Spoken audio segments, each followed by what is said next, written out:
Et je vais remettre en RGPD. Bien. C'est bon.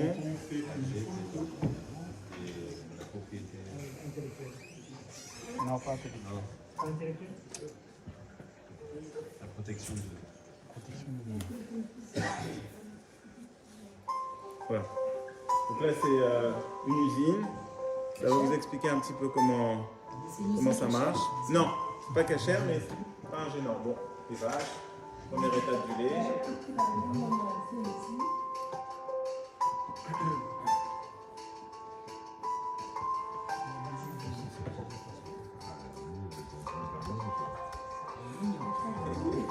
Il cherche un chido si vous avez quelqu'un de présenter. Une fille intellectuelle. Je vais le mettre là-bas.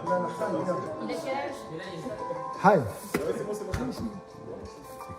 Donc première étape, voilà, on prend du lait, d'accord. Le lait il est chauffé. Alors éventuellement il est pasteurisé. On nettoie parce que il y a beaucoup de microbes dans le lait. Bon là c'est commercial, ils veulent nous montrer que c'est très propre chez eux. Voilà, on monte à 80 degrés, ce qu'on appelle pasteurisation. C'est pas systématique, il y a des laits qui ne sont pas pasteurisés, qui sont crus. Les bons fromages AOP en général, ils ne sont pas pasteurisés. On remplit le bassin. Voilà. On met d'abord des ferments lactiques. Ça va préparer un petit peu le lait. Donc là, on voit la température. Donc on met des ferments lactiques, c'est pour préparer un peu le lait.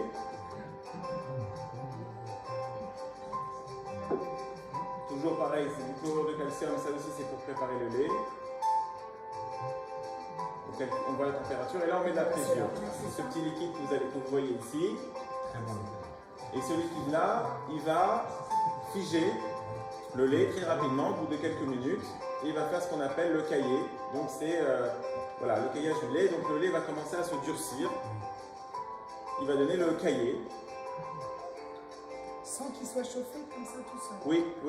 Il est quand même un peu chauffé. C'est pas obligatoire, mais là il était quand même chauffé à 80 degrés. Un peu moins. Et là ensuite, ce qu'on fait, c'est qu'on va égoutter le caillé et on va extraire et essayer de retirer un maximum le liquide qu'on appelle le fameux petit lait ou lactosérum. On parlera parce que c'est un sujet très important, ce fameux lactosérum. D'accord ? Donc donc je répète, le caillé c'est la partie solide, ce qui va donner le fromage. Et ensuite ce qui est liquide, ça s'appelle le lactosérum qu'on va également récupérer. D'accord ?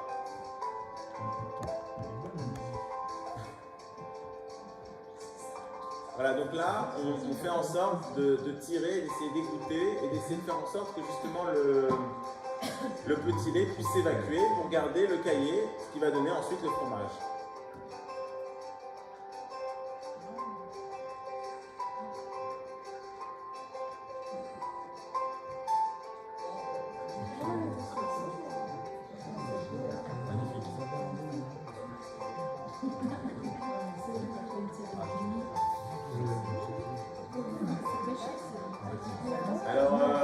Non, c'est ce qu'on va expliquer. Et là, effectivement, à partir de là, on va commencer à procéder. Alors, des fois, on lâche en grain et ensuite, on va le saler, il y a l'affinage, etc. Et ça, c'est en fonction des différents types de fromage qu'on veut obtenir.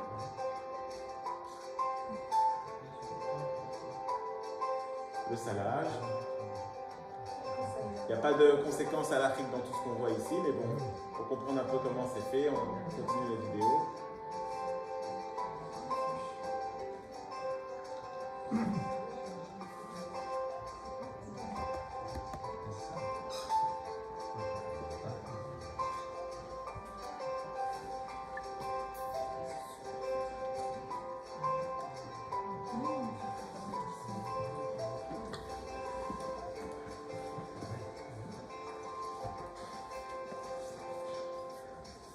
Voilà, le ménage.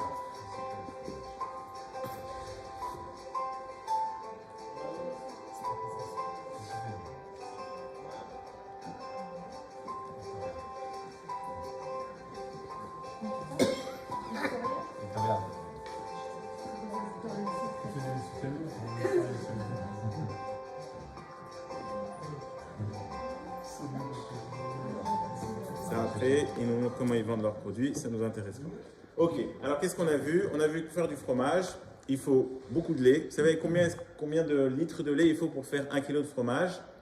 10. Voilà, c'est énorme. 10 litres de lait. On a vu qu'on a fait chauffer un peu le lait, on a vu qu'on l'a un peu préparé avec des ferments, et ensuite on a mis la fameuse présure, d'accord? On va parler ensemble, d'accord? Et la présure, comme on a dit, c'est ça qui va faire figer le lait et faire en sorte qu'il devienne du fromage. Okay. Alors, première question qu'on va se poser, c'est quoi la présure? La présure, c'est une substance qui permet au lait de coaguler, au lait de figer, d'accord? Très bien. Il existe différents types de présure. Il y a de la présure végétale. On peut en trouver dans le figuier, d'accord, dans la sève. On peut en trouver également dans le jus de citron. C'est vrai que vous pouvez faire l'expérience. Vous prenez du lait, vous le chauffez un petit peu, vous mettez du jus de citron. Vous allez voir que le lait va commencer un peu à se cailler. Si vous arrivez à récupérer avec un linge comme ça cette partie solide et vous arrivez à mettre de côté le liquide, d'accord, vous allez avoir du fromage. Ok? Aujourd'hui, on utilise beaucoup des coagulants microbiens, d'accord? C'est chimique, d'accord? Et c'est ce que vous avez ici, par exemple. C'est des choses qu'on peut acheter dans le commerce, d'accord? Ici, c'est de la présure. Rennet, c'est présure en anglais, d'accord? Là, ce sont les composants qu'on utilise en fait pour faire la présure. Il y a bien évidemment la force, etc. Et on imagine, selon la présure, on peut obtenir tel ou tel fromage, d'accord?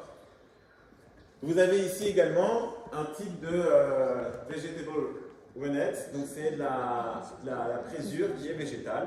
Et on va parler maintenant de ce qui va nous intéresser le plus, à savoir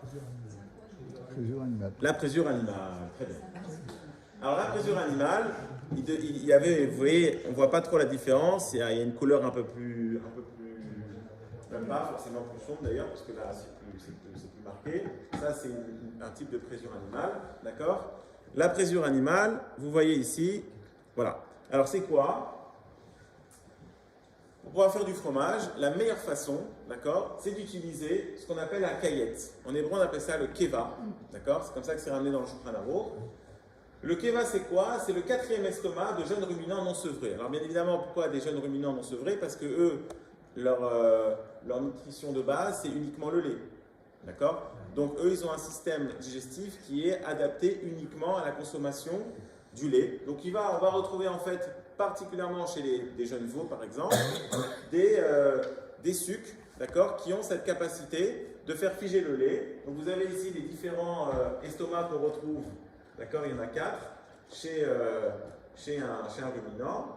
Et ici, cette partie-là, d'accord, qu'on appelle également l'obamasum, et ce qu'on appelle la caillette. Et dans cette caillette, c'est la photo que vous avez ici, d'accord, dans cette partie-là, dans cette caillette, vous allez avoir des enzymes, d'accord, qui ont la propriété extraordinaire de figer le lait et de pouvoir faire du fromage. Comment ils ont découvert?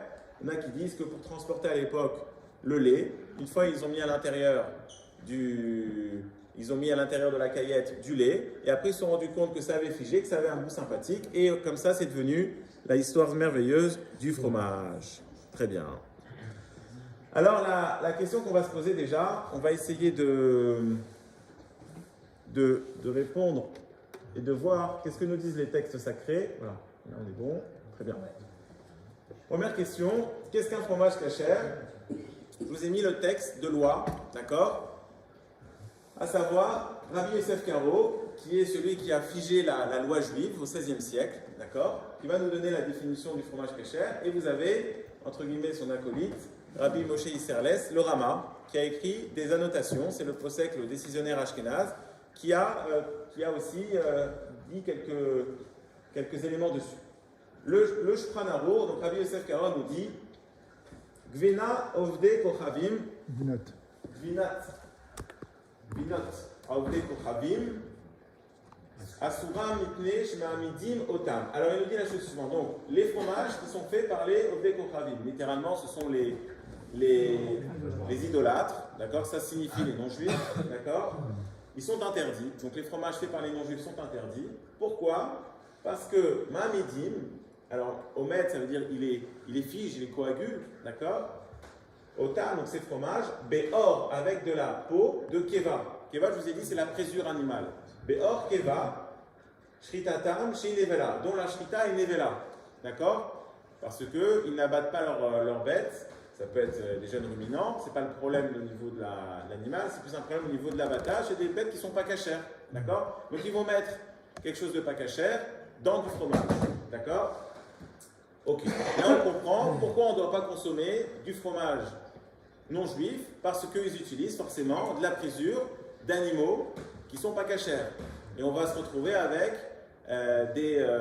si vous voulez, du taref, d'accord, de la présure taref, de la caillette taref, non cachère, dans le fromage. Bon. Et pourquoi le cachère ça aurait été... Alors, c'est pas une question, on va voir. Même question, on va voir. On va parler de ça. Est-ce qu'aujourd'hui le cachère utilise ça ou pas, etc. Ça aussi, il faut qu'on va répondre à ces questions au fur et à mesure. Mais c'est une bonne remarque. Et là, il nous rajoute un élément très important, le Shulchan Aruch, ve'afilu. Et même si on omet, c'est tenir, mais ça veut dire même si on fige le fromage, be'asavim. Asavim, c'est quoi? Des herbes. Voilà, ça fait référence à la présure végétale. Et même si je coagule mon fromage avec des herbes, asura, c'est quand même interdit. Et là, effectivement, c'est la difficulté, parce que normalement, si c'est fait avec des asavim, on ne voit pas trop le problème. D'accord? Bon. Et le Rama, il nous rajoute Vechen aminag, et c'est comme ça la coutume. Ven ifrot zgeder, c'est une expression qu'on dit pour signifier qu'il ne faut pas déroger à cette coutume-là. D'accord? Alors il est vrai qu'il y avait les sages de Narbonne, d'accord, qui eux étaient permissifs si on utilisait des asavim, si on utilisait de la présure microbienne. Clairement, aujourd'hui, ce n'est pas la loi, d'accord? Mais le Rama ramène quand même cette idée. Il lobe une comme chez Nagou Behemeter, Bekadmonim. Sauf si on est dans un endroit où on a cette habitude depuis très longtemps. Mais aujourd'hui, ce n'est pas le cas.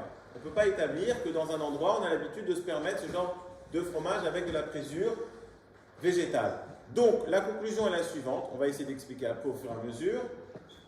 On ne peut pas prendre des fromages faits par les non-juifs parce qu'on a peur qu'ils mettent de la présure animale et l'animal serait un animal taref. Très bien.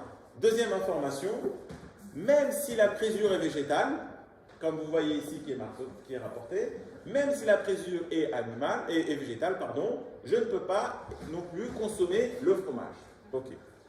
Alors, pour être sûr que c'est bien la halakha aujourd'hui, je vous ai mis un autre texte. Vous savez, des fois, le Shulchan Aruch, ça a été écrit il y a 500 ans. Et il peut y avoir des fois des petites évolutions.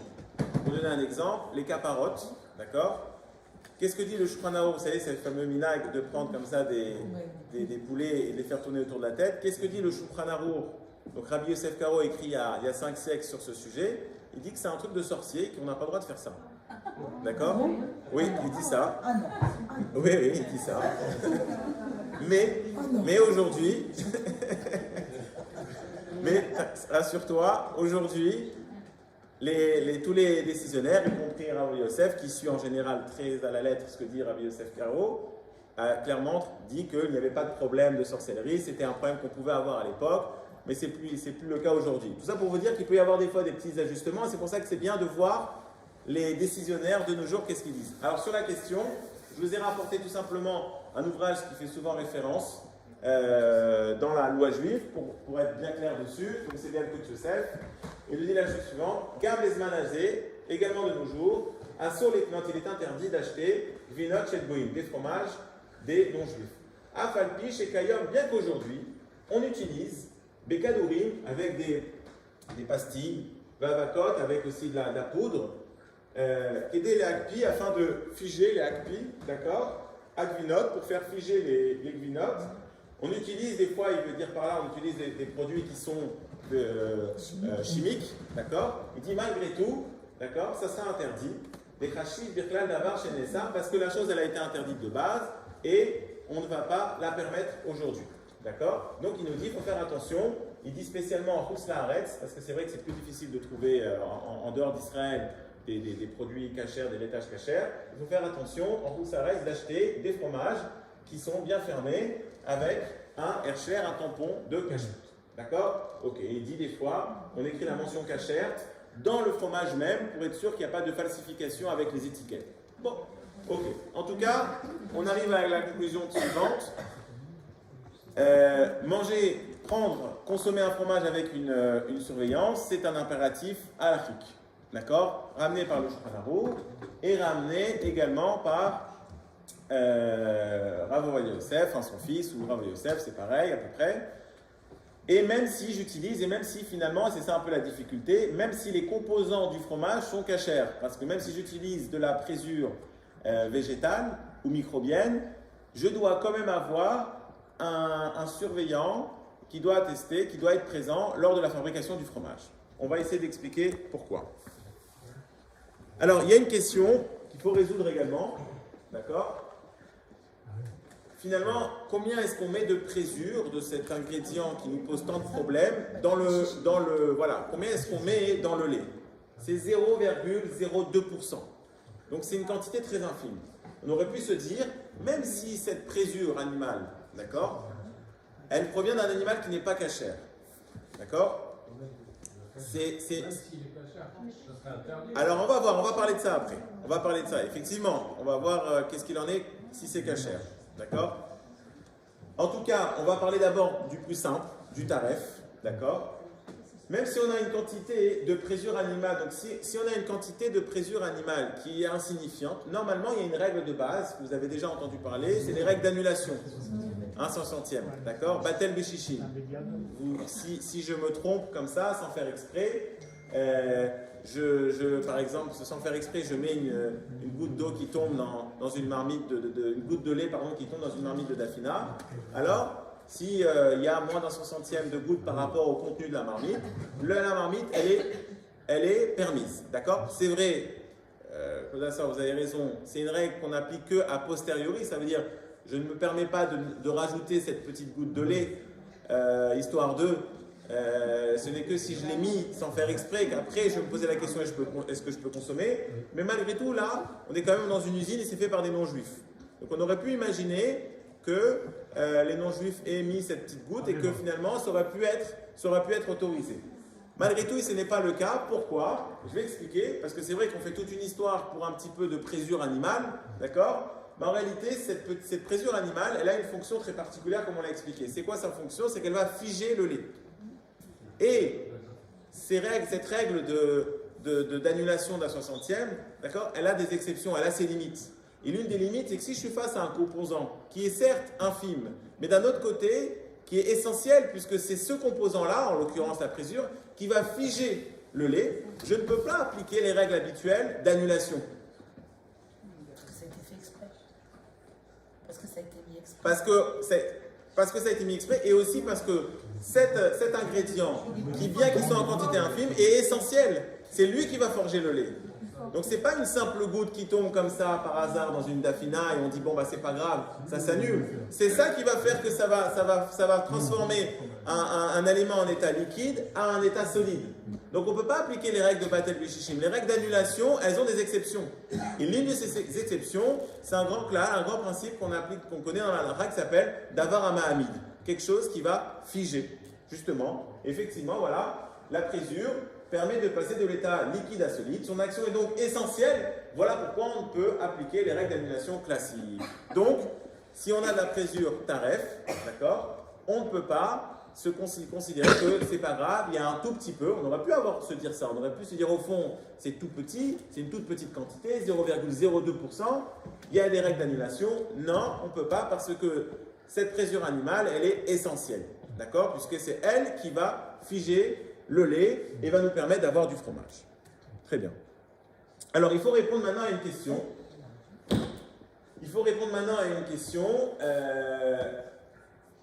Pourquoi je vais interdire, parce qu'on a lu dans la halakha. Qu'est-ce qu'on a lu dans la halakha? Qu'est-ce qu'il disait le Rav Yosef Karo? Même si le fromage, d'accord, même si le fromage il a été fait avec de la présure végétale, donc cachère, d'accord, le fromage, s'il n'y a pas de surveillant juif, est quand même interdit. C'est quand même assez surprenant et ça pose une question, puisque les ingrédients sont cachers. D'accord? Si les ingrédients sont cachers, quel est le problème? Alors, il y a deux réponses. Première réponse, il faut savoir que des fois, les sages, quand ils établissent des règles, d'accord, ils n'opèrent pas tout le temps des distinctions. Parce qu'on ne peut pas tout le temps faire des distinctions.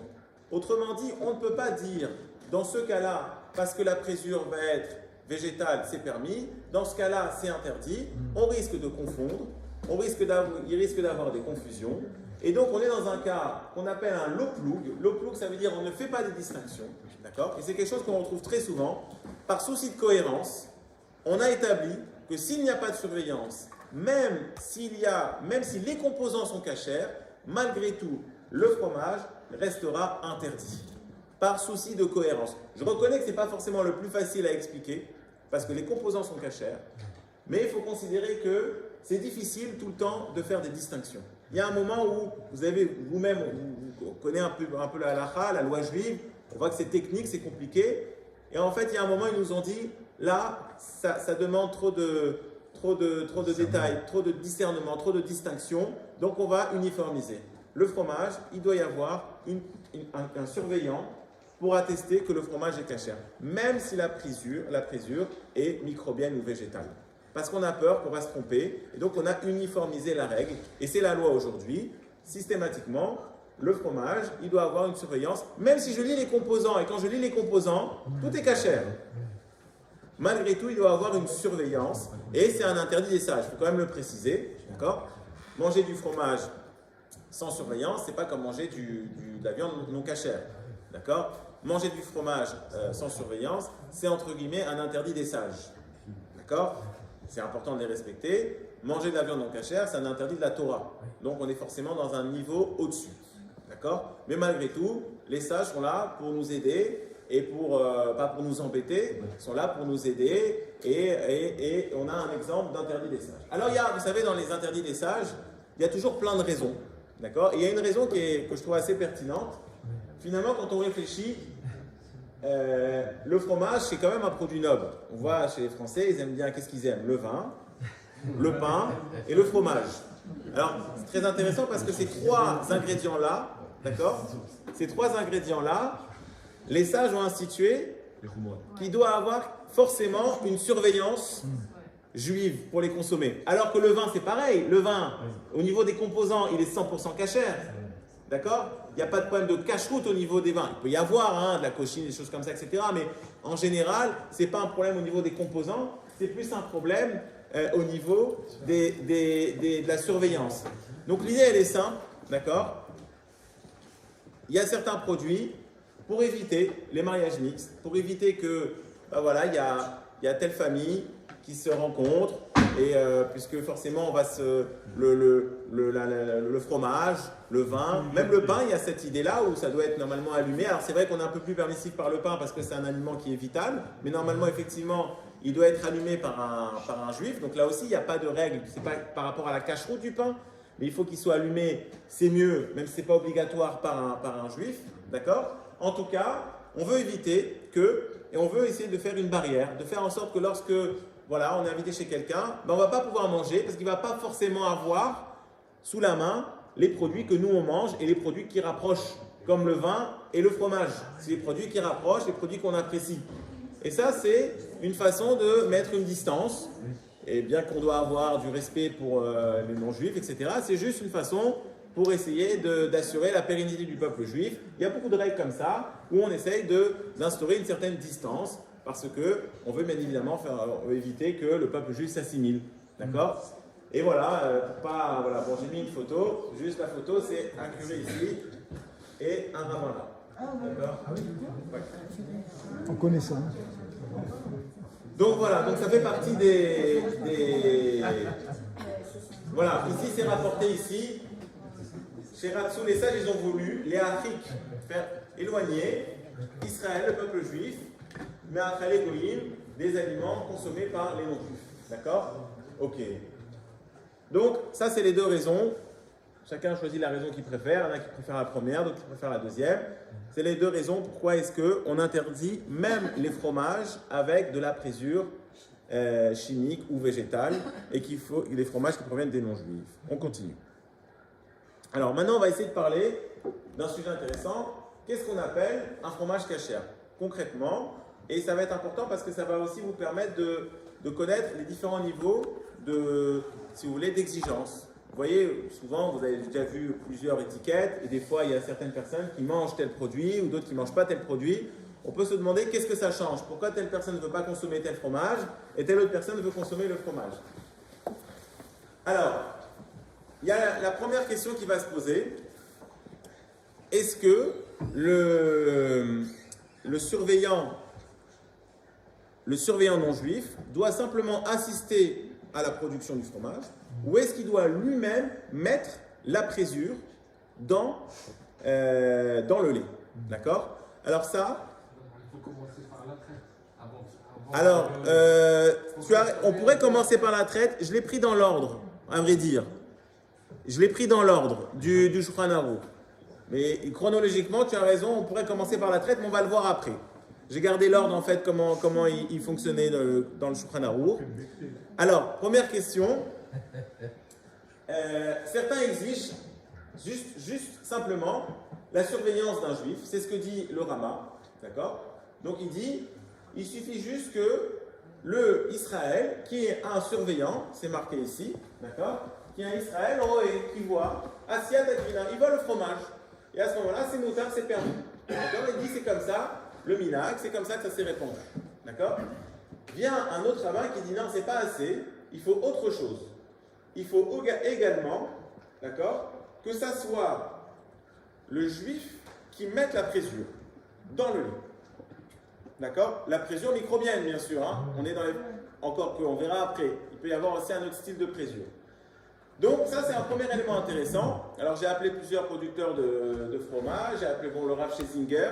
Il a une cache-route de fromage. Lui, il m'a dit qu'il exigeait systématiquement que ce soit le juif qui mette la présure dans le lait. Le Rav Benita qui s'occupe de la cache-route des produits de pavé. Également, il m'a dit, quand il fait du mozzarella, il veut que ce soit le juif qui mettent la présure. Des fois, c'est un peu compliqué. D'accord? C'est un peu compliqué parce que des fois, c'est automatisé. Il va y avoir des questions sur, par exemple, est-ce que si le juif appuie sur le bouton de la machine, est-ce que ça s'appelle que c'est le juif qui a mis la présure dans le lait? D'accord? C'est le genre de débat qu'on peut avoir. En tout cas, ça, c'est le premier point qui permet de faire la différence entre une cache-route, on va dire, classique et une meilleure surveillance. Est-ce que le juif a mis la présure dans le fromage? D'accord? Si c'est le cas, c'est mieux. Si ce n'est pas le cas, c'est quand même valable. Mais il y a certains avis, c'est notamment le Char, c'est un autre rave qui lui dit non, il faut que le juif, pour que ça soit cachère, mette la présure dans le lait. Ça, c'est un premier point. Deuxième point qui est très important, comme tu l'as souligné, la traite du lait. La question est la suivante. Est-ce que le lait, d'accord, vous avez vu que le composant principal du fromage, c'est le lait, est-ce que le lait doit être surveillé? Est-ce qu'il faut prendre du lait, d'accord, surveillé par un juif, pour faire le fromage? Bon. Alors, c'est mieux, d'accord? C'est ce que va rapporter l'opinion dans la halakha. C'est préférable, d'accord? Mais le Rama va nous dire, si on n'a pas trouvé et qu'on a quand même fait du fromage avec du lait qui n'a pas été surveillé par un juif, c'est quand même valable. Alors pourquoi? C'est rapporté ici, d'accord? La raison est la suivante, après on lira dans les mots, je vous explique un peu à l'oral et après on lira dans les mots. On ne peut pas faire du fromage avec un lait, parce que, je rajoute une petite introduction. Quel est l'intérêt de prendre, quelle est la crainte? Pourquoi est-ce qu'on va prendre forcément du lait avec un tampon de cache-route? On a peur que dans ce lait, on ait mélangé du lait qui ne soit pas cachère, comme du lait de jument, du lait de chamel, du lait de truie par exemple. D'accord? Donc, ça c'est des laits qui ne sont pas cachères parce qu'ils proviennent d'animaux qui ne sont pas cachers. Ok. En ce qui concerne le fromage, il y a une règle, c'est une règle chimique. On ne peut pas faire du fromage, d'accord, à partir de lait qui provient d'animaux non cachers. Vous prenez du lait de chamel, prenez du lait de jument, d'accord, ça ne fiche pas. Alors c'est vrai qu'aujourd'hui, vous allez trouver dans certains pays où il y a du fromage de chamel, il y a du fromage de jument. C'est juste qu'aujourd'hui, on est capable de faire un petit peu tout ce qu'on veut avec la chimie. Mais ce sont des laits qui se prêtent beaucoup plus difficilement à ce processus dans lequel la présure va figer et dans lequel on va avoir ensuite le cahier, on va avoir une matière le lait qui va se solidifier. Donc en fait ici, le Rama il nous dit, étant donné qu'il n'y a pas de risque, parce que quand le producteur il va nous donner du lait, d'accord, c'est pour en faire du fromage, je sais ce qu'on va en faire. La personne elle ne va pas nous mettre en même temps du lait de truie, du lait de jument, parce que le fromage ne va pas prendre, le lait ne va pas se transformer. Donc du coup il n'y a pas de risque, d'accord, il n'y a pas de risque. Et effectivement, il y a une permission, d'accord, il y a une permission, si le lait n'est pas surveillé, c'est mieux, mais a posteriori, c'est quand même valable, c'est ce qui est rapporté ici, d'accord. Il dit Yesh le'atir, il y a lieu de permettre Bediavad a posteriori, d'accord. Pourquoi il n'y a pas lieu de craindre qu'on va mélanger d'avar tamé, on va mélanger des laits qui ne sont pas cachers, d'accord. Pourquoi? Parce qu'il dit le lait qui provient justement des animaux non cachers, et non omed, il ne fiche pas, on ne peut pas en faire du fromage. D'accord? Au Bevadaï, l'eau irève. Donc c'est sûr que le vendeur non juif, il ne va pas mélanger du lait pas cachère. D'accord? Et donc, parce qu'il sait très bien que le juif, il veut faire du fromage avec. Ok. Effectivement, vous pouvez voir, donc certains aussi vont utiliser cette permission. D'accord? À plus forte raison aujourd'hui, on peut l'utiliser. Pourquoi? Je ne vais pas forcément parler du fromage, du lait, la cache-route du lait, mais comme vous avez certainement déjà entendu, aujourd'hui, il y a une grande permission, d'accord? Elle est un peu discutée, il faut essayer de voir dans quel cadre elle peut s'appliquer, qui est de dire que le lait, aujourd'hui, il y a une surveillance, si vous voulez, qui vient de l'État, et qui fait que quand on marque, effectivement, c'est la loi lait, forcément, ça doit être du lait de vache. Donc, si vous voulez, il y a un grand rabbin qui a dit, le contrôle de l'État va un petit peu se substituer au contrôle du surveillant rabbinique. C'est pour ça que c'est pas, on ne peut pas dire que c'est pas cachère de prendre du lait qui n'est pas sous surveillance, parce qu'il y a cette permission qui peut se comprendre. La question est de savoir dans quelle mesure ça s'applique, est-ce que c'est en cas de nécessité, etc. Bon, c'est un petit peu débattu. Il y a un autre avis qui dit que, ça aussi c'est un avis qui s'entend, qu'aujourd'hui c'est assez rare. Alors ça dépend où on est, ça dépend si on est dans certains pays, d'accord, les pays chauds, il y a forcément plus de lait de chamelle. Mais en France, c'est vrai que c'est assez rare, et surtout que c'est pas très rentable, de se retrouver avec du lait de jument, d'accord. Mais bon, en tout cas, l'habitude chez les Torahs, c'est quand même de consommer le lait avec une surveillance, d'accord. Mais il y a une permission spéciale en ce qui concerne le fromage, même si c'est préférable, il faut quand même préciser qu'il y a une permission spéciale. Et c'est pour ça que vous allez rapporter, maintenant vous pouvez un peu déchiffrer ce qui est marqué quand vous achetez des fromages. C'est marqué sur l'emballage que le produit est surveillé depuis la traite. C'est marqué Mitrilat à Khaliva, depuis la traite, d'accord. Et si ce n'est pas marqué Mitrilat à Khaliva, c'est marqué Mishat à Asiya, depuis la fabrication. Donc si c'est marqué juste que c'est surveillé depuis la fabrication, ça veut dire qu'ils n'ont pas surveillé au moment de la traite. Donc quand vous voyez le mot Mitrilat à Khaliva, depuis la traite, ça signifie que, attention, ce fromage, on n'a pas voulu s'appuyer sur cet avis permissif, et le lait est un lait qui est surveillé. Donc il y a un surveillant juif qui a assisté à la traite du lait. Également aussi, qu'est-ce qu'on appelle surveillance de la traite? Alors là aussi, il va y avoir certains, par exemple, qui vont dire il suffit que le surveillant rentre et sorte dans l'usine. Il n'est pas obligé d'être présent tout le temps. Ça aussi, c'est des éléments qui vont faire la différence entre une surveillance classique et une bonne surveillance. Il y a certaines surveillances qui vont exiger que le mashgiach, donc le surveillant juif, soit présent de A à Z, tout le temps. D'autres vont dire non, il suffit qu'il puisse aller et venir. On appelle ça en hébreu Yotze Venichnas. Il puisse sortir et revenir comme il veut. D'accord? Il y a un autre élément aussi. Est-ce qu'on peut utiliser les caméras de vidéosurveillance? Est-ce qu'une caméra de vidéosurveillance avec derrière un juif, d'accord, qui surveille, est-ce que ça vaut surveillance ou pas? D'accord? Ça aussi, c'est des débats. Certains vont dire oui, d'autres vont dire non, on ne peut pas forcément tout voir, etc. Bon, en tout cas, ça vous donne une idée un petit peu de ce qui peut faire la différence entre des bonnes, entre guillemets, et des mauvaises cache-routes. Ou des moins bonnes cache-routes, on va dire plutôt. Alors, une autre question très importante.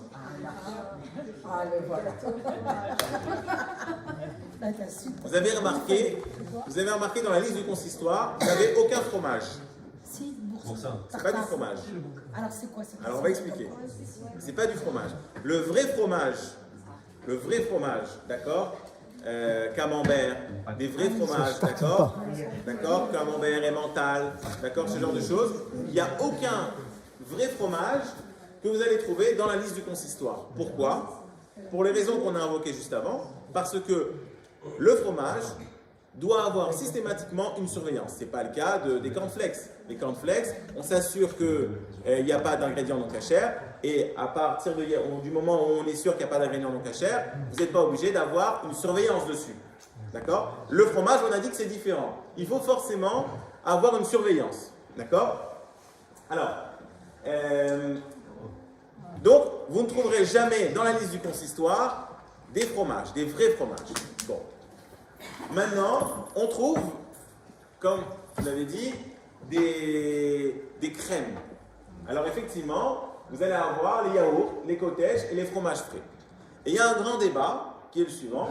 Est-ce que les yaourts, les cottages, les fromages frais sont-ils concernés par l'interdit qu'on a dit d'avoir des fromages non juifs? On a dit qu'il y a un interdit de base qui est de dire que le fromage, peu importe les ingrédients, il faut qu'il y ait une surveillance rabbinique juive. Surveillance juive. D'accord? Est-ce que les crèmes, les cottages, etc. sont concernés par cet interdit-là ou pas? Alors il y a un débat. D'accord? Beaucoup sont stricts. Et on peut dire que la majorité sont stricts. D'accord? Mais il y a certains qui sont permissifs. Alors, je vous ai mis la photo du fameux Rav Moshe Feinstein. C'est lui qui a sorti d'ailleurs la permission sur le lait. C'est grâce à lui qu'on peut consommer du lait sans surveillance, ou en tout cas que ce n'est pas interdit. D'accord? C'était un grand possèque américain, d'accord? Qui est niftar à peu près dans les années 80. D'accord? Lui, il dit que c'est vrai que, voilà, j'ai mis une photo du Philadelphia ou d'un yaourt, on n'utilise pas de la présure pour faire ce genre de produit. Donc, étant donné qu'on n'utilise pas de la présure, je ne vais pas forcément les rentrer, d'accord, dans l'interdit général des fromages non juifs. Donc c'est l'argument qui soulève. Il dit, c'est pas pareil.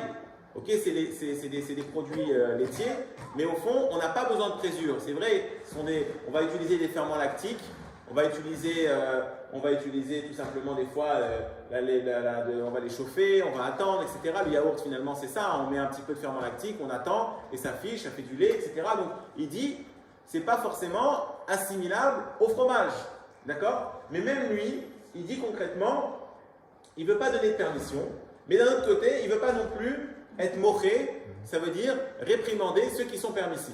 Il est un peu en stand-by, il ne veut pas interdire, il ne veut pas non plus dire que c'est permis, et il est un peu entre les deux.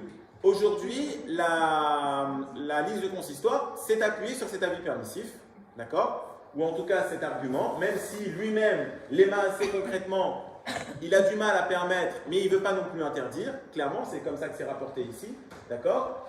Parce qu'il dit, d'un côté, il y a quand même des raisons pour permettre, il y a aussi des raisons pour interdire, parce que c'est vrai que les ferments lactiques, ça ressemble un peu à la présure, etc.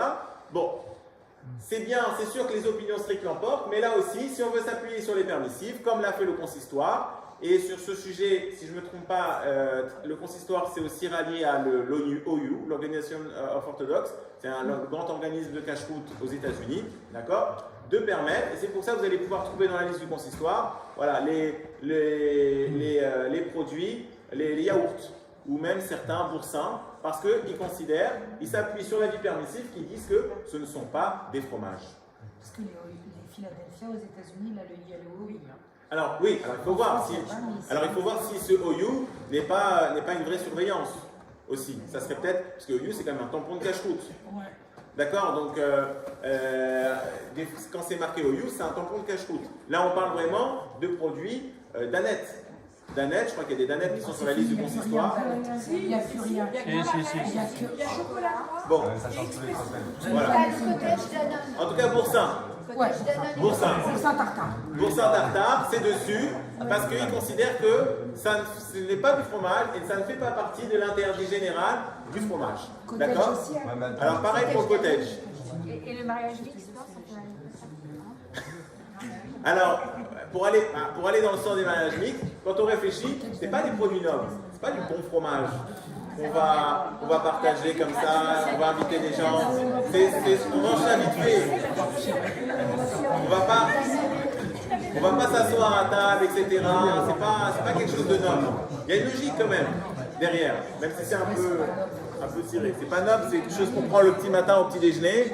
Voilà. Donc, voilà. Mais comme je vous ai dit, l'avis quand même général, c'est d'être strict. Et même lui qui est permissif, il dit, il est quand même embêté de permettre et d'interdire. Ok, ça c'est pour la question. Et maintenant on a compris pourquoi on trouve dans la liste du consistoire, des fromages qui ne sont pas en réalité des fromages. Mais vous ne trouverez pas des vrais fromages, jamais, d'accord, dans la liste du consistoire. Pour ceux qui ont comme le Saint-Albret, folle épi, tout qu'on a en cachère, comment ils font? Parce Qui est en cachère et qui est est en cachère, tu voilà. vois, à Ratatouille, il y a folle épi, Saint-Albret, Soignons parfois. Soignons, tout ça, tu as. C'est vraiment des... Et c'est là que ça pose problème.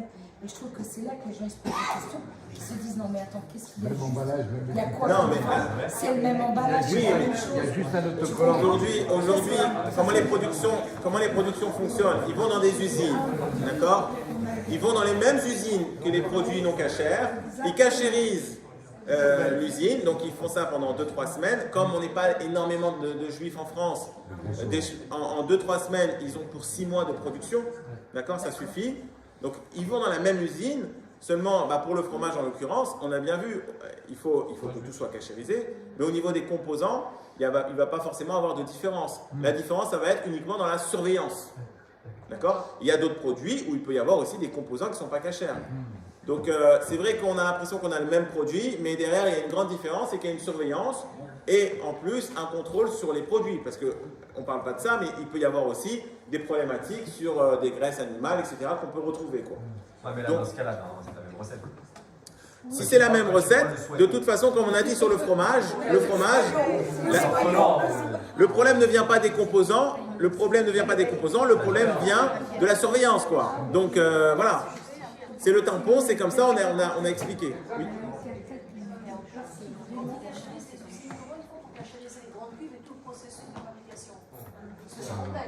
Ah, c'est très compliqué, c'est ça aussi qui va faire la différence entre les bonnes usines et les mauvaises usines. Il faut faire bouillir ce qu'on est obligé de faire bouillir Ah oui, c'est très compliqué. On est obligé d'arrêter la production.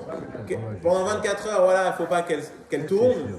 D'accord? Parce que la cachérisation ne peut commencer qu'après 24 heures. Et ensuite, il faut cachériser. Et ils viennent avec des techniciens qui sont obligés des fois de démonter voilà, tout ça, etc. Et il faut tout ébouillanter. C'est une grande difficulté. Hein. C'est ce qui justifie, je ne suis pas envoyé par Hypercacher, mais c'est ce qui justifie aussi les prix. Parce qu'il faut tout cachériser. Donc des fois, vous avez un tank comme ça dans lequel on va avoir du lait, il va falloir le cachériser, c'est des choses qui sont énormes, donc c'est très compliqué, quoi. D'accord? Effectivement, c'est une grande difficulté. Alors maintenant, on va parler d'un sujet intéressant. Les fameux fromages AOP. Alors les fromages AOP, c'est quoi? Alors les fromages AOP sont des fromages qui sont d'appellation d'origine protégée. Alors, qu'est-ce qui fait qu'un fromage est AOP?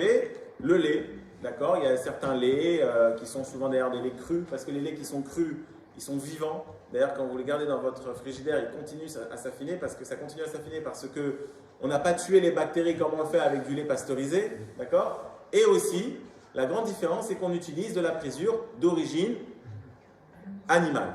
Systématiquement, si un fromage il est AOP, c'est que la présure est animale. Et d'ailleurs, si vous voyez dans un fromage présure, c'est que c'est de la présure systématiquement animale. D'accord? Donc vous avez tous ces fromages-là, pour l'évêque, Saint-Nectaire, Cantal, Münster, Comté, Roquefort, Beaufort, par exemple. Comme vous le voyez ici, appellation contrôlée, d'origine protégée ou contrôlée, AOC ou AOP. Et tous ces fromages-là, forcément, ils sont avec de la présure animale. Donc tu ne les verras jamais chez Radis. Et justement, Il y en a, bien sûr. C'est animal. Il y en a. C'est là que tu n'as pas compris. c'est là la partie sympathique. Non, c'est pas moi qui fais les courses. Voilà, c'est ça. Alors, on trouve aujourd'hui, d'accord, notamment chez Ravé, d'accord, c'est les fromages qu'on va manger aujourd'hui, d'accord. On trouve aujourd'hui des fromages AOP, cachers. Comment c'est possible? Vous avez du Cantal cachère, vous avez du Livaro cachère, et vous avez du Fourme d'Ambert cachère. D'accord? Ça, c'est sur le site. Alors, il y a une autre fromagerie. Il y a une autre fromagerie, je ne suis pas rentré en contact avec eux, moi je suis rentré en contact avec la fromagerie. Alors, il y en a une à Boulevard-Voltaire, je ne suis pas rentré en contact avec eux. Il y a la réserve. Je suis rentré en contact avec celle de Pantin. La cave. Non, la réserve ou la cave, j'ai un trou. La réserve, c'est dans le 16e et la cave, c'est dans le boulevard Voltaire. Alors, il y en a encore une autre. Il y a Emouna. Alors, Emouna, ils font des yaourts, ils font des fromages aussi? Il me semble. Bon, ok. En tout cas, il y a un autre, il y a Ravé, qui est Port de Pantin, d'accord? Et eux, ils vendent, donc ils ont un site internet, et les produits sont sous surveillance de Rav Schlesinger, d'accord? Donc je vais vous expliquer un peu comment ça marche, je l'ai eu au téléphone. Et ce sont des fromages, appellation d'origine protégée, cachère. Alors la grande question, c'est comment c'est possible? Comment c'est possible que des fromages qui sont d'origine animale puissent être cachères? Alors, déjà, il faut se poser la question, comment ils faisaient à l'époque? Comment ils faisaient à l'époque pour faire des fromages? Alors c'est vrai, on peut utiliser également, mais moi ce qui m'intéresse c'est avec la présure animale. Alors, il y a deux techniques qui sont valables, qui faisaient à l'époque, qu'on n'utilise plus aujourd'hui, mais qui sont valables pour faire des fromages cachers avec de la présure animale. Première méthode, déjà, il faut que la bête elle soit cachère. D'accord? Il faut que la caillette, elle ait été salée, comme on sale normalement la viande, même si on ne fait plus aujourd'hui, enfin on ne fait plus chez nous, mais ça se fait quand même dans les abattoirs. Donc la viande, elle est salée, la bête, elle est cachère, d'accord? Et il y a deux techniques. La première méthode, c'est ce qu'ils faisaient surtout à l'époque. Des fois, enfin, ils abattaient des jeunes ruminants tout de suite après qu'ils aient tété du lait. Et donc on trouvait dans l'estomac du lait. On appelle, en hébreu, ça s'appelle Chalav Animsa Bakeva. Le lait qu'on trouve dans la caillette. Ce lait-là est du lait, mais à l'intérieur, il a des enzymes qui proviennent justement de cette caillette. Si je prends ce lait-là et que je le mets dans un autre lait, il va figer. Et ça, c'est permis par la halakha. C'est ce qui pouvait être utilisé à l'époque. D'accord? Il y a une autre méthode. Alors, à mon avis, il y a une autre méthode. Voilà, c'est un petit peu... Bon, c'est un peu dans ce style-là, si vous voulez. D'accord? Seulement, bon, il ne faut pas que ça reste non plus trop longtemps. Parce que si le lait reste plus de 24 heures, il va prendre le goût de la caillette. Et après, c'est plus bon. Ça va devenir du lait de viande. Du lait avec du goût de viande, pardon. D'accord? Donc, il faut que ça soit du lait qu'on ait retiré rapidement. Ça, c'est ce qu'on faisait à l'époque et c'est ramené comme ça dans la halakha. Il y a aussi une autre technique, c'est de prendre cette caillette et de la sécher. De la sécher un maximum, pendant un mois, voire un an. De la mettre dans du sel, de faire en sorte qu'à la fin, ça soit, comme il dit ici, le ramak ici, ça soit comme du etzbealma, comme du bois. Ça devient tellement sec que le morceau de viande, il est comme du bois, et donc, ce n'est plus de la nourriture. Et donc, je peux le mettre dans une bassine et en faire du fromage cachère. Parce que, bien que ça soit de la viande, vous allez me dire, il y a un mélange de lait et de viande. Oui, mais cet ingrédient-là, il est devenu tellement sec qu'il a perdu son statut de viande. Et comme il a perdu son statut de viande, il n'y a plus d'interdit là-dessus. Alors, c'est un petit peu discuté. Il y en a qui disent que on a peur que ça ne soit pas bien sec. D'accord?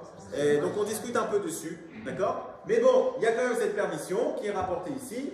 D'accord? Il dit c'est permis. D'accord? Vénacé qui est ex, il est comme du bois, etc. Il dit à condition qu'il n'y ait plus de l'arflorite, ça veut dire plus d'humidité, de viande. Et donc, c'est plus de la nourriture. Et donc, ça devient permis.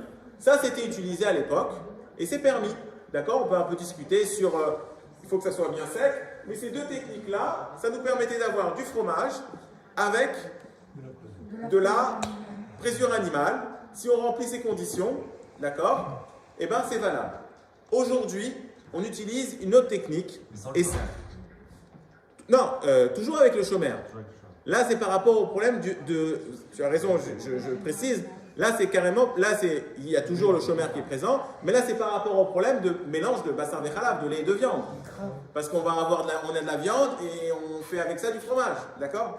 Alors aujourd'hui, c'est encore plus simple. Aujourd'hui, c'est encore plus simple. Pourquoi? Parce que, même si, bien sûr, on va toujours utiliser des caillettes qui proviennent d'animaux qui sont cachers. D'ailleurs, le prix, il n'a rien à voir. De la présure, ça coûte 20 € dans le commerce. Dès qu'on passe en cachère, c'est à peu près 100 €, d'accord, de la présure cachère, d'accord.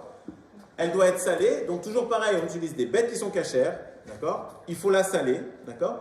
Et aujourd'hui, c'est encore beaucoup plus simple parce que comment on fait? Aujourd'hui, on prend cette caillette, on met de l'acide dedans et on la laisse reposer. Et on a 3 couches.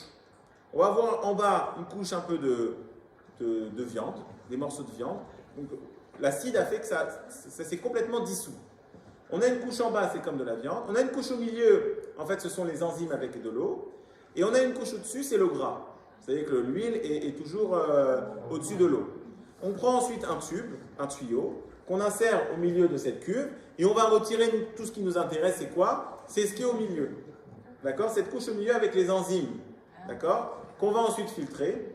Et en réalité, qu'est-ce qui se passe? Alors, vous imaginez, là, je l'ai résumé en une phrase. C'est des longs débats, de discussions rabbiniques, halachiques, etc.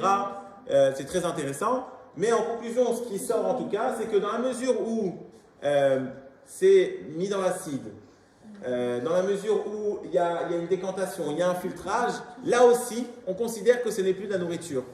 Parce que ça c'est complètement, on a gardé que l'enzyme, que ce qui nous intéresse, qui va faire figer le lait. Et cette enzyme-là, en réalité, eh ben, c'est plus de la nourriture, d'ailleurs c'est immangeable. Ce liquide-là dont je vous ai parlé, vous ne pouvez pas du tout le boire. C'est infect. Et comme c'est infect, eh ben, ça ne s'appelle plus de la nourriture. Donc on n'a plus le problème de Bassar Vechalab. Et c'est ce qu'utilise aujourd'hui le Rav Schlesinger. J'ai eu au téléphone, il m'a dit, moi je fais comme ça, d'accord. Il n'utilise pas les procédés d'avant parce qu'il y a des petites discussions, d'accord. Il utilise ce procédé-là, d'accord, pour les fromages qui sont AOP, et il considère que c'est même pas vraiment de la, il appelle ça pas de la présure animale, il appelle ça de la présure d'origine animale parce qu'elle est vraiment retravaillée en usine, et donc du coup, il n'y a plus de problème de Bassar Vechalav, bien que effectivement, on a quand même une caillette, quelque chose d'origine animale, mais ce n'est plus de la nourriture. C'est des enzymes, c'est des sucres, il n'y a pas de goût, c'est même infect. Et donc c'est pour ça qu'on va utiliser ce liquide, on va le mélanger au lait, et ça sera permis si bien sûr la caillette provient d'un animal cachère. Et là vous avez un exemple, on ne sait pas de la cachère, mais c'est juste un exemple de tube. Comment? Il y a le même processus. Il y a le même processus en non cachère, oui. Alors pourquoi la différence de prix? Ah bah c'est toujours pareil, c'est qu'il faut que ça soit, il faut aller récupérer les caillettes, on ne fait pas des abattages n'importe où. Moi il y a des chauffettes qui m'ont dit par exemple que l'OU va en Pologne spécialement parce qu'il y a plein d'abattages et qui récupèrent. En plus pour être sûr que la caillette soit une caillette qui est faite avec si vous voulez, une caillette avec un haut niveau de certification, il faut prendre des abattages qui sont aussi de haut niveau, donc là aussi ça réduit. Et puis c'est un micro, on va dire, marché, quoi. Ouais. La caillette cachère pour les fromages AOP, c'est pas... J'ai parlé avec le Rav Benita, je lui ai dit pourquoi vous ne faites pas, il m'a dit bon, les religieux, ils sont pas trop là à manger des fromages AOP, ils sentent pas alors il y en a d'autres qui le font, mais lui m'a dit qu'il ne sentait pas non plus la demande pressante des religieux pour manger des fromages avec de la présure animale, quoi. Donc bon, il n'est pas rentré dedans, quoi. D'accord? Dernier point, ô combien important, le fameux lactosérum. Alors je terminerai là-dessus. D'accord? Alors le lactosérum, c'est quoi? Vous vous rappelez comment on a expliqué dans la vidéo? C'est ce qui reste l'eau. Voilà, on a dit très bien le lactosérum, d'accord? On appelle ça également le petit lait. D'accord? Donc quand vous mettez vous avez la cuve ici, vous mettez la fameuse présure. Vous avez le cahier et vous avez le liquide. Le liquide s'appelle le lactosérum. D'accord? Donc définition, petit lait, il s'agit de la partie liquide résiduelle de la coagulation du lait. Très bien. Quand est-ce qu'on utilise ce lactosérum? Dans beaucoup de choses. On l'utilise dans tout ce qui est, donc bien sûr des produits laitiers, des laits concentrés sucrés, des chocolats, d'accord? Dans la boulangerie, dans la biscuiterie et dans les crèmes glacées. D'accord? Alors, il va y avoir un grand débat, et là aussi, ça va avoir une conséquence très importante. D'accord? Oui, on va expliquer. Est-ce que, donc je vous ai dit, on peut faire aussi, vous savez, dans le whey, c'est W-H-Y, c'est lactosérum en anglais. Et comme c'est bourré de protéines, ceux qui font de la muscu, d'accord, ils consomment beaucoup de poudre de lait, d'accord, parce que, voilà, ici il y a beaucoup d'amateurs de muscu, parce que la poudre de lait est remplie de protéines, et forcément quand on pousse c'est bien, mais il faut aussi avoir des protéines pour que les muscles puissent avoir une énergie suffisante pour gonfler et grandir. Alors, la question est la suivante.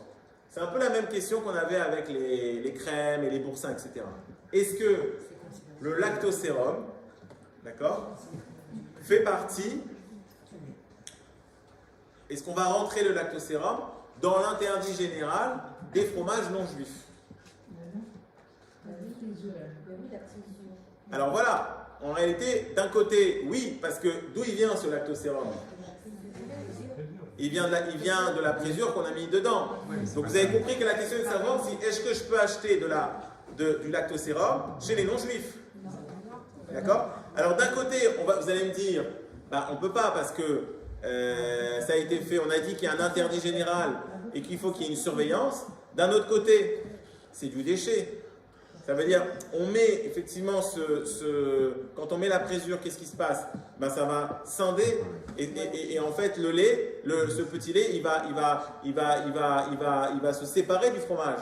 Donc on pourrait dire aussi qu'il n'est pas concerné parce qu'il est à part. Vous voyez? On peut voir les choses de deux façons. On peut dire, est-ce que ce lactosérum fait partie du fromage ou pas? D'un côté, on peut dire oui, bah, ça provient forcément d'un autre côté. Vous avez bien vu qu'on ne le garde pas. C'est un composant qu'on ne garde pas. C'est pas le fromage, c'est l'obsolète, c'est les déchets du fromage finalement. D'accord?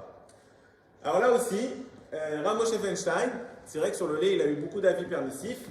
Lui, il dit, d'accord? Je vais vous lire la conclusion. Alors là aussi, c'est très intéressant, c'est des grands débats, c'est très intéressant, mais ça se joue en deux lignes. Et là, vous allez comprendre toute la liste du Rav Wolf. J'ai parlé avec lui, il m'a dit tout se joue là, d'accord? Il dit comme ça, Velachen, par conséquent, il n'y a pas lieu d'interdire. Donc je vous lis la conclusion du Rav Moshe Feinstein. Il n'y a pas lieu d'interdire, et avak, cette poudre, il parle de cette poudre-là, parce que des fois on la vend en poudre. Anikra, alors ça c'est whey, c'est en anglais. C'est comme je vous ai dit, whey, d'accord?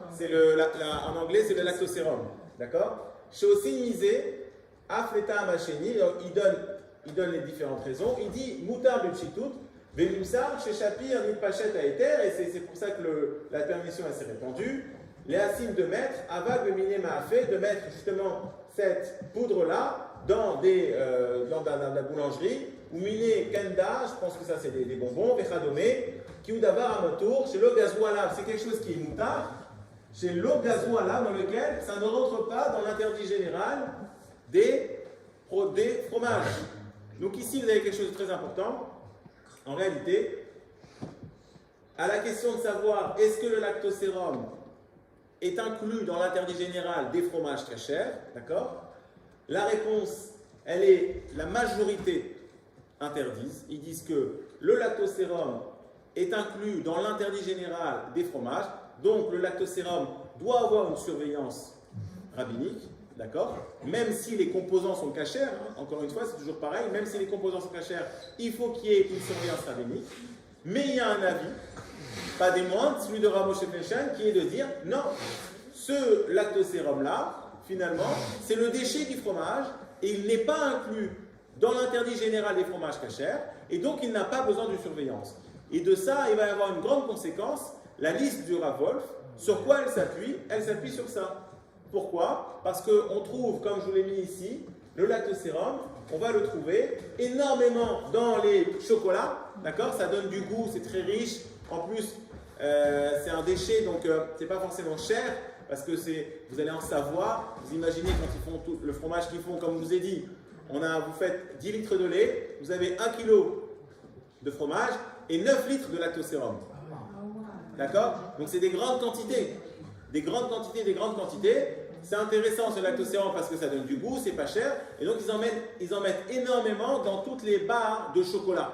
D'accord? Toutes les barres de chocolat, ils mettent ce lactosérum, et donc en réalité, Rav Wolf, il s'est appuyé sur la permission du Rav Moshe Feinstein ici, pour considérer que même s'il n'y a pas de surveillance rabbinique, parce que quand vous achetez une barre de chocolat, d'accord, et que vous voyez marqué dedans lactosérum, bien évidemment ce lactosérum provient d'usines de fromage non surveillées, d'accord, et il s'appuie sur cette opinion, et c'est pour ça que vous avez beaucoup plus de produits qui sont autorisés. Le consistoire n'a pas suivi cette opinion permissive du Rav Moshe Feinstein.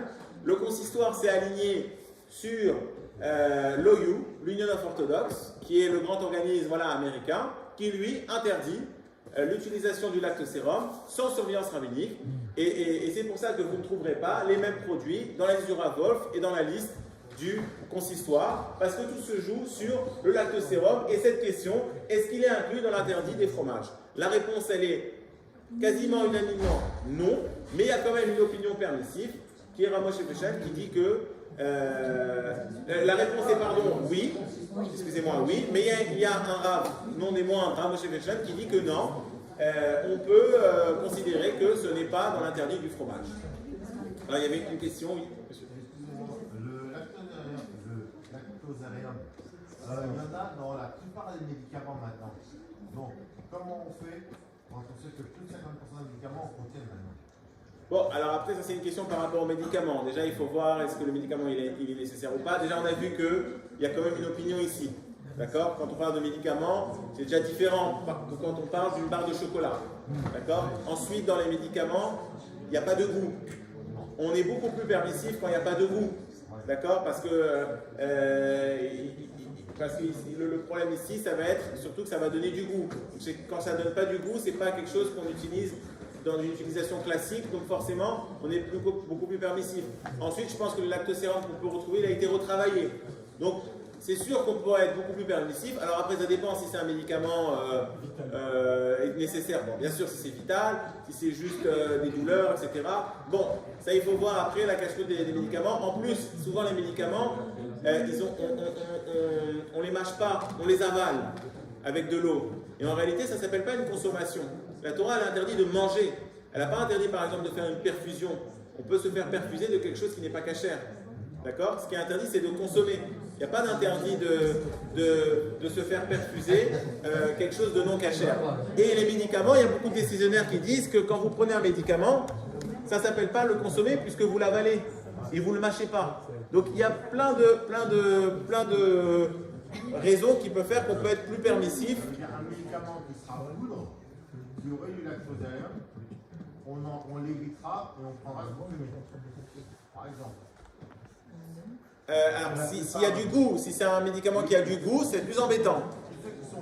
Tout ce qui a du goût, en général les sirops, autant sur la cache-route des médicaments, si vous voulez, qu'on ingère comme ça, on peut être beaucoup plus permissif, d'accord? Parce que comme je dis, on ne les avale pas, mais dès qu'il y a du goût et qu'on les boit et que c'est comme la façon habituelle de consommer un aliment, là c'est beaucoup plus embêtant.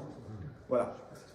Oui? Les ingrédients souvent lactose, pas lactose. Lactose et protéines. Lactose, c'est le sucre du lait, le lactose. Ça n'a rien à voir. D'accord? Pardon? Alors le lactose, ça vient du lait. Mais là, la base, ça sera plus un problème par rapport au lait. C'est pas par rapport au fromage. C'est le sucre qu'on trouve dans le lait. Non. Alors après, vous allez avoir la problématique. Est-ce que, si vous voulez, le lait est surveillé ou pas? Voilà, on va retomber dans ça. D'accord? Oui. Je voudrais poser la question suivante, un peu naïve. Moi, j'étais resté dans l'idée que quand un aliment perd sa nature, à ce moment-là, on pouvait considérer qu'il n'y avait plus de problème de cache-route. C'est pas faux, hein? On l'a un peu dit. Je prends un exemple. 50% des médicaments, ce sont des gélules. Les gélules contiennent de la gélatine. Et j'ai lu que certains décisionnaires considèrent que la gélatine est tellement transformée que ce n'est plus... Oui, c'est vrai, c'est vrai. Est-ce que c'est vrai? Oui, tout à fait. Bien sûr. Mais c'est ce qu'on a un petit peu expliqué également par rapport aujourd'hui. Pourquoi est-ce qu'on est permissif, même sur des fromages qui sont AOP? Parce qu'il y a aussi une transformation. Donc, c'est vrai que la gélatine qu'on va retrouver, elle a été transformée, et beaucoup disent qu'il n'y a pas d'interdit de consommer de la gélatine d'aujourd'hui, parce que, enfin certains disent comme ça, parce que cette gélatine-là, elle a été dissoute dans de l'acide, elle a été retravaillée, transformée, etc. Donc effectivement, ça a perdu son statut de nourriture. Et à partir du moment où ça a perdu son statut de nourriture, alors on ne rentre pas dans l'interdit classique. D'accord? Et si vous permettez, j'ai une deuxième question assez perfide, qui est celle-ci. Le lait est issu de glandes mammaires. Donc il y a une cohabitation entre le lait et la viande. Pourquoi y a-t-il une différence entre la présure et la caillette et pas entre le lait et les glandes qui fournissent le lait?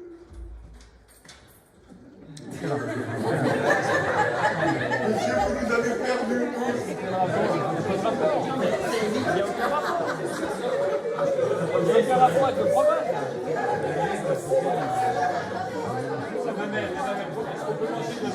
Non, alors la mamelle, c'est un chapitre. C'est un chapitre dans le Shulchan Aruch, mais c'est pas la mamelle. Le lait, c'est le produit. Non, parce que quand tu dis le lait, il est en contact avec la mamelle, c'est ça?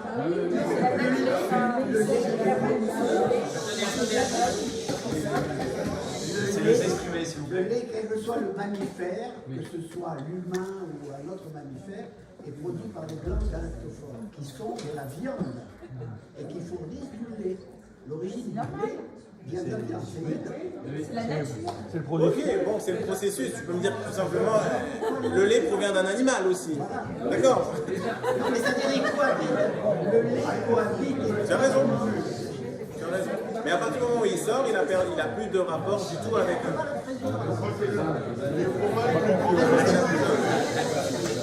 Non. Oui, parce qu'il y en a un qui sort de l'animal, donc c'est le cas du lait, d'accord? Et l'autre qui est à l'intérieur de l'animal. Le lait qu'on a, c'est un produit qui est sorti de l'animal.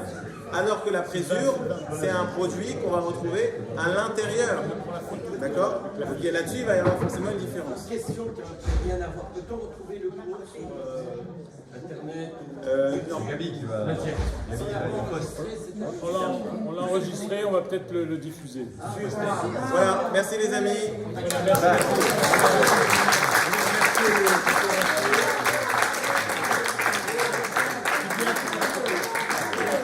conférence est dédiée en fait pour la Refoua Shlema de 2 personnes. On va les citer pendant la Séouda, d'Amram Ben Abraham ainsi que de Myriam Bat Rachel. Voilà. Je monte plus haut. Merci.